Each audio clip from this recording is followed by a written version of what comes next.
Compañero, vamos a hablar de temas ya más serios, temas de la salud. Y vamos a hablar con, por supuesto, nuestro querido Gustavo Carrizo, el doctor de la casa. Y tenemos una doctora invitada el día de hoy, es Yoselina Tristán Samaniego. Ella es neuróloga.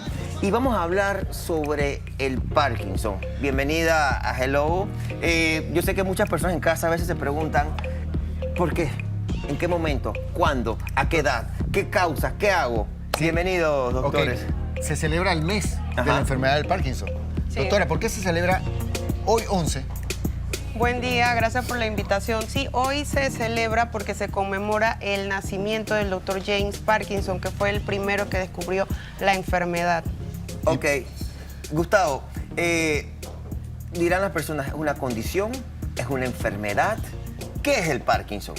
Sí, es muy complicado el por qué se produce la enfermedad, sin embargo, el principal protagonista son las neuronas dopaminérgicas, que lo que hacen es que no tienen una adecuada función en las estructuras más profundas del cerebro que nos permiten a nosotros tener una adecuada ejecución del movimiento. Okay. Y por lo tanto vamos a tener los síntomas que lo caracterizan. ¿Y cuáles son esos síntomas más frecuentes? Bueno, el síntoma o signo cardinal de la enfermedad de Parkinson es la lentitud del movimiento, y esto que quede muy claro, asociado a temblor en reposo y o rigidez. Es decir, todo paciente que tiembla no quiere decir que tiene enfermedad de Parkinson, ¿sí? Sino es la lentitud del movimiento lo que caracteriza y lo que va a ser el diagnóstico. Y ahora, ¿y esos temblores son característicos cuándo? Cuando el paciente la persona se está moviendo, cuando está en reposo, ¿cómo son? Exactamente, es en reposo, ¿sí? Sin que el paciente haga nada, el paciente va a temblar. Ok, ahora bien, ¿esto es progresivo y empieza en alguna edad? Pues, o sea, ¿siempre le da a las personas más adultas? ¿O cómo funciona? O sea, ¿cómo funciona la enfermedad? ¿Cómo va progresando? Sí. Lastimosamente actualmente ni aquí en Panamá ni a nivel global hay una cura como tal para la enfermedad de Parkinson, por eso es neurodegenerativa, es progresiva. Ok, progresiva. Sí, entonces a medida que avanzamos en edad, que es el principal factor de riesgo, vamos a tener más riesgo para presentar la enfermedad. Entonces es más común generalmente entre los 60 65 años la presentación. Esto no quiere decir que a un paciente joven no le va a dar enfermedad de Parkinson, sí puede presentarse y de inicio temprano. ¿Sí? ¿Y cómo es el tratamiento de las personas con Parkinson? Primero, antes del tratamiento, ¿el diagnóstico es clínico o hay algún estudio, alguna resonancia o algún estudio que hace el diagnóstico? Exactamente. El diagnóstico de la enfermedad de Parkinson es clínico, se hace a la cabecera del paciente y es una entidad clínicamente definida. Es decir, examinamos al paciente en el consultorio en donde esté el paciente, damos el diagnóstico clínico de enfermedad de Parkinson e iniciamos un tratamiento inmediatamente. Ok, ¿y este tratamiento exactamente en qué consiste? Sí, hay diferentes tipos de tratamiento. Exactamente. ¿Qué es lo que buscamos principalmente? Que el paciente pues tenga una adecuada calidad de vida. Si bien sabemos que no hay una cura, el tratamiento se ayuda a que estos síntomas motores y no motores de la enfermedad no sean tan pesados en el paciente y también en el cuidador y sus familiares, que son personas valiosas. ¿Y no hay ningún tratamiento que disminuya la progresión de la enfermedad? Lastimosamente no. A pesar de esto, los estudios han tratado de tener medicamentos para tratar de que se pare los síntomas, es decir, que la enfermedad no progrese. ¿Cómo ponerle un stop? No, exacto, pero no se ha podido. ¿Esto es genético? ¿Esto es algo que se hereda? ¿Esto es algo que está herencia familiar? ¿O cómo funciona el Parkinson con las personas? Sí, lo más común es que a medida que avanzamos en edad, vamos entonces a tener este problema neurodegenerativo. Es el principal factor de riesgo, envejecer. Claro. Ahora, si tenemos un paciente joven que tiene síntomas que nos indican clínicamente que puede ser una enfermedad de Parkinson, pues efectivamente ahí sí es diferente. Y nosotros como neurólogos estamos obligados a buscar una causa genética en estos pacientes. Es decir, el camino de los genes que hacen que nosotros hagamos bien la ejecución del movimiento probablemente está alterada y hay que buscar una causa genética en estos pacientes específicamente. Usted menciona que es una enfermedad neurodegenerativa. ¿Hay una asociación entre el Alzheimer y el Parkinson o no tiene nada que ver? No tiene como tal una asociación, son patologías totalmente diferentes, ¿sí? Es decir, enfermedades diferentes, las causas son totalmente diferentes, ¿sí? El por qué se produce y las áreas que se afectan también son diferentes. ¿Hay etapas de Parkinson? Como tal no hay una etapa, eso se ha tratado de buscar, pero ha sido difícil, los consensos no se han dado bien, se tiene pues consensos que pudiéramos decir, bueno, cuando es avanzado, claro, estamos que iniciando. Está por etapa 1, iniciando. Exacto, no hay una etapa como tal, lo cierto es que vamos a tener un paciente que al inicio del tratamiento nos puede responder bien al tratamiento, luego ya se va a complicar la enfermedad, podemos tener entonces que se le acaba el efecto de la dosis antes de la siguiente dosis de la pastilla, y ya más avanzado cuando el paciente tiene problemas de la marcha, caídas o problemas urinarios también. El problema de la marcha, lo que le iba a preguntar, ¿él se pone qué? ¿Se pone como lento o le cuesta hacer los movimientos? ¿Qué es lo que es? Sí, como es progresiva la enfermedad, vamos a tener problemas de la marcha, pero esto ya... y problemas de la estabilidad postural y del habla, exactamente. Pero esto ya a lo largo de los años, generalmente después de 4 o 5 años, el paciente camina o pasa por algún lugar estrecho y se queda entonces como congelado, el pie pegado al piso. Ahora, y esto puede predisponer a caídas. Antes de recibir esta llamada, ¿cómo yo sé cuáles son esos primeros síntomas, esos primeros signos de que me indican a mí de que tengo que ir a buscar a un especialista porque pueda tener potencialmente inicios de Parkinson? Sí, no hay como tal un principio de Parkinson o algo que pueda yo como para prevenir o para saber antes de que me dé la enfermedad. No es al momento que nosotros tenemos el síntoma de lentitud del movimiento con los demás síntomas asociados, allí entonces podemos hacer un diagnóstico. Ok, vamos a hacer algo, doctores, vamos a recibir una llamada porque tenemos consulta. Sí. Así que decimos hello. Buenos días. Buenos días. Es para consultar. Adelante. ¿Cuál es la diferencia entre parkinsonismo y Parkinson? Excelente. Muy bien, muy buena pregunta.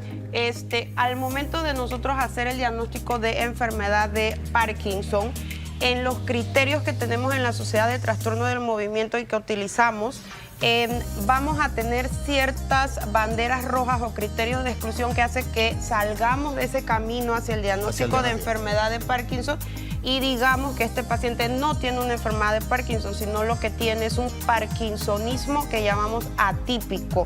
Y es completamente diferente. Uno en la experiencia al verlo, sí, son progresivos. Y el punto es que la enfermedad de Parkinson pues tiene un poco de mejor evolución en cuanto al tratamiento en comparación a otros tipos de parkinsonismos atípicos. O sea que el parkinsonismo es más grave que el atípico. Ok, vamos a ver ahora un video, doctores, de personas famosas que sufren de Parkinson y cómo esto le ha afectado su entorno laboral. Adelante. Estas son sus historias. Bueno, estamos viendo entonces Michael J. Fox, muy conocido por la serie Volver al Futuro. A él le dio muy joven, ¿verdad? Muy joven. Sí, el diagnóstico, él empezó con los síntomas de disminución de la velocidad del movimiento, temblor aproximadamente a los 20 años de edad. Jovencito. Ya a esto de los 30 ya tenía el diagnóstico definitivo, que fue al momento que consultó con los neurólogos. De hecho, él se veía en entrevistas que él se escondía la mano, porque empezaba con la mano tiene este temblor junto con la rigidez que hace como en movimiento de cuentamonedas. Cuando yo estaba estudiando medicina nos enseñaban que pusiera una hoja de papel sobre la mano y viera el temblor fino. Sí, ese para ¿El temblor evaluar, es fino o es brusco? Ese tipo de valoración es principalmente para el temblor de acción, específicamente el temblor postural. Ponemos al paciente con las manos contra la gravedad y ponemos encima entonces una hoja. Y ahí vemos el temblor, pero doctora, no es así para la valoración del temblor en reposo. ¿El trauma tiene alguna asociación con el Parkinson? Ahí vemos el caso de Muhammad Ali, tantos golpes. Sí, hay factores de riesgo que predisponen a que tengamos enfermedad de Parkinson, entre esos el trauma cranioencefálico. Eso sí está definido estadísticamente. O sea que no solamente es por algo genético, sino que también puede ser a raíz de un golpe que una persona puede recibir. Mira, aquí vemos este video, mira. Ahí vemos las manos y los brazos de Muhammad Ali. Miren cómo dejó de hacer los movimientos bruscos y quedó temblando. Sí, Hay diferentes factores que pueden predisponer, como ya mencionamos, la edad avanzada, golpes o traumas craneoencefálicos, también familiar. causas genéticas, exactamente, contacto con pesticidas, fungicidas. Claro. También se ha visto en estudios en Europa y también en Escandinavia que pacientes que han tenido contacto con agua de pozo también tienen riesgo. Entonces, eso va a depender también de la epidemiología y en dónde se están haciendo los estudios Parece mentira, ¿no? Que no es algo que la gente piensa que desarrollaste, sino que también tu entorno y factores externos pueden afectarte. Vamos a... Y mira, me preocupa un poco porque vimos que en Panamá hay muchas barriadas que tienen pozos todavía por el tema de escasez del agua. Así que vamos a recibir otra llamada a Gustavo porque de seguro hay muchas consultas sobre el tema. Decimos una hello. enfermedad bastante... Buenos días, hello. ¿Puede bajar el volumen de su televisor y escucharnos por...? Se le cayó la llamada.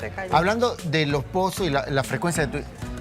¿Qué porcentaje de la población tiene Parkinson? Bueno, en aproximadamente 2 a 3% luego de 60 a 65 años. Ok. ¿Sí? Claro, si lo vemos en el total de la cantidad de pacientes que viven con enfermedad de Parkinson, la mayoría van a ser mayores. Hay un porcentaje de 7 a 10% que es de inicio temprano, esos son menores de 40 años. A nivel mundial hay aproximadamente 10 millones de pacientes viviendo. ¿Y la expectativa de vida es más corta de los pacientes o es Al igual? contrario, ha mejorado a lo largo de los años. Ya no es como en los tiempos de Parkinson, de el doctor Gower, en donde no había un tratamiento como tal. Ya la calidad de vida de estos pacientes mejoraron a pesar que no hay una cura. La alimentación para las personas de Parkinson es un factor importante. Sí. ¿Cómo debe ser la alimentación de una persona que está en tratamiento de Parkinson? Sí, no hay una dieta exactamente que uno recomiende para estos pacientes que viven con la enfermedad de Parkinson, ¿sí? Sino como todo paciente que tiene una enfermedad crónica, degenerativa, los estilos de vida saludable, ¿sí? Pero sí hay una excepción que es cuando tenemos al paciente con medicamento de levodopa. Uno sí le dice no combinar o no tomarla junto con los alimentos, una hora antes o una hora y media es importante, después. muy importante. Porque el alimento lo que hace es que el cuerpo es que va a absorber el alimento. Exacto, y no el medicamento. Ok, muy interesante esto. Pero Gustavo y Yoselina, tenemos otra llamada ahorita mismo. Decimos hello. Sí, muy buenos días. Muy buenos Una días. consulta. Por favor, ¿podría ampliar un poquito más la diferencia entre parkinsonismo y Parkinson? Se lo agradezco. Ok, vamos a hacer un refresh de la pregunta que hizo la televidente hace un ratito. Bien, la enfermedad de Parkinson se caracteriza porque vamos a tener una lentitud de la velocidad del movimiento. Se asocia con temblor en reposo y o rigidez de las extremidades, ¿sí? Ahora, yo ya tengo un paciente que yo tengo un diagnóstico de parkinsonismo. ¿Cómo yo sé que tiene una enfermedad de Parkinson y no un parkinsonismo atípico? Porque yo voy a buscar intencionadamente en la valoración médica de ese paciente que no tenga alteraciones como, por ejemplo, banderas rojas o criterios de exclusión, que el paciente tenga problemas de deterioro cognitivo, que el paciente tenga problemas de caídas antes de los 5 o de los 3 años, que tenga un problema de parkinsonismo, pero solamente abajo en las piernas y no en la mitad del cuerpo o en todo el cuerpo, que tenga problemas de la coordinación del movimiento, que en neurología eso se llama ataxia, que tenga problemas de alucinaciones antes del año de el diagnóstico de los síntomas motores. Es decir, los criterios son muy claros, por eso es que el diagnóstico es clínico a la cabecera del paciente. O sea, no hay duda diagnóstica al momento, y uno en la experiencia también ve cuando un paciente efectivamente no tiene enfermedad de Parkinson. Y ya para finalizar, ¿usted le inician tratamiento inmediatamente del diagnóstico o esperan que evolucione? No, es inmediatamente. Exactamente, es inmediatamente. Bueno, muchas gracias, doctora Yoselina Tristán Samaniego. ¿Dónde la pueden localizar?